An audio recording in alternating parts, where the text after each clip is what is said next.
नमस्कार दोस्तों, मैं डॉक्टर नीरेंद्र राय। मैं एक न्यूरोलॉजिस्ट हूँ। भोपाल में न्यूरो सिटी सेंटर का मैं कंसल्टेंट न्यूरोलॉजिस्ट हूँ और समय समय पर आपके लिए मैं कोई न्यूरोलॉजी की बीमारियों की संबंधित सूचनाएं हम सामान्य भाषा में लाने की कोशिश करते हैं। आज हम चर्चा करेंगे एक बीमारी जिसका नाम है functional neurological deficit. Functional neurological deficit means नाम तो कठिन है ये, बट इसमें होता क्या है कि मरीज को कोई ना कोई कमी उसको महसूस होती है।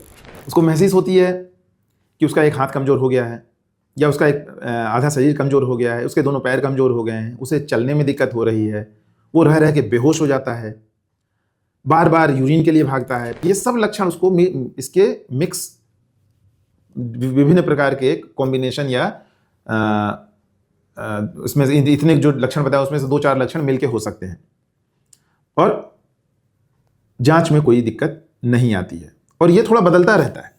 तो अगर हमें कोई भी ऐसा फील होने लगता है कि हमारे ब्रेन के हमारे हाथ पैर में, एक तरफ के हाथ पैर में कमजोरी आ गई, तो ब्रेन का वो हिस्सा ऐसा मान के बैठ जाता है कि सही में वो उसको कमजोरी आ गई है। और क्यों मानता क्यों है? वहाँ कुछ न्यूरोकेमिकल्स और सर्किट के मिसमैच हो जाते हैं। अगर हम किसी सही बीमारी को फंक्शनल न्यूरोलॉजिकल डेफिसिट बोल दें तो बीमारी आगे बढ़ के मरीज के जान को खतरा हो सकता है। तो ये बीमारी अगर ऐसा लगता है तो इसमें ट्रेंड न्यूरोलॉजिस्ट के पास जाना पड़ता है। वो जांच करके पूरी बात बताते हैं कि ये सत्य की बीमारी है या फंक्शनल न्यूरोलॉजिकल डेफिसिट है। फंक्शनल न्यूरोलॉजिकल डेफिसिट भी बीमारी है, घर के परिवार के लोगों के लिए भी इंपॉर्टेंट है कि वो ये ना सोचें कि मरीज बहाना बना रहा है। मरीज बहाना नहीं बनाता, उसके ब्रेन के कुछ सेंटर में ये दृढ़ विचार घुस जाता है कि उसमें वो कमी है। इसको कम करने के लिए एक पूरे टीम की जरूरत होती है इसके इलाज की। न्यूरोलॉजिस्ट जो डायग्नोसिस करता है, साइकेट्रिस्ट जो फिर उसके साथ दवाइयाँ करता है, और क्लिनिकल साइकोलॉजिस्ट जो उसके ब्रेन के उसके इंटरव्यू लेकर उसको काउंसिल करके ये पता करता है कि क्यों ये बीमारी उसके ब्रेन में घुस गई और उसको वो एक बोलचाल भाषा में करिए तो वो डिलीट करता है। ये उसमें मरीज को लक्षण क्या क्या हो सकते हैं? कई बार आप देखे होंगे कुछ महिलाएं या कुछ पुरुष अचानक बेहोश हो जाते हैं, फिर वो आधे घंटे 1 घंटे तक बेहोश पड़े रहते हैं, हाथ पैर टाइट, कुछ न उठते हैं न बैठते हैं। 1-1 घंटे तक लोग समझते हैं कि मिर्गी का दौरा है, लेकिन वो आधे 1 घंटे 2 घंटे तक वैसे ही, 3 घंटे तक 4 घंटे तक ऐसे ही पड़े रहते हैं। कुछ मरीज टेढ़े हो के एक पैर लचका के पूरा चलते हैं। कुछ को हमने कहा ये डिस्टोनिया जैसा हो सकता है, तो ये हाथ ऐसे पड़ा रह जाएगा, कभी सोएंगे तो वो खुल जाएगा, या कभी वो ध्यान हम कहीं और दे रहे हैं, जब उनका ध्यान पूरा किसी और तरफ चला गया तो ये टेढ़ापन कम हो जाता है।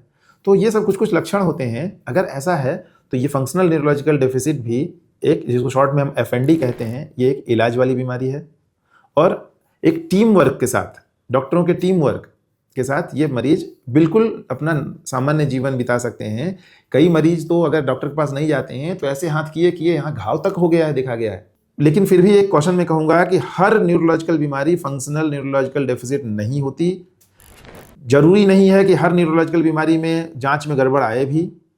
पार्किंसन बीमारी जैसे पार्किंसन, उसमें भी जांच में गड़बड़ नहीं आता लेकिन मरीज को दिक्कत होती है। एल्जाइमर होता है, उसमें भी जांच में दिक्कत नहीं आती, कोई कमी नहीं आती, लेकिन मरीज को बीमारी होती है। उसी तरह से फंक्शनल न्यूरोलॉजिकल में भी जांच में कोई दिक्कत नहीं देखेगी, लेकिन मरीज को दिक्कत है। लेकिन एक अनुभवी डॉक्टर उसको लक्षणों से उसका निदान कर लेते हैं और उसका इलाज संभव है। नमस्कार। ये अगर इन्फॉर्मेशन आपको, जानकारी अच्छी लगी तो आप इसको, वीडियो को ज़रूर शेयर करें और हमारे चैनल को सब्सक्राइब करें ताकि हम समय समय पे आपको महत्वपूर्ण सूचनाएं दे सकें। धन्यवाद।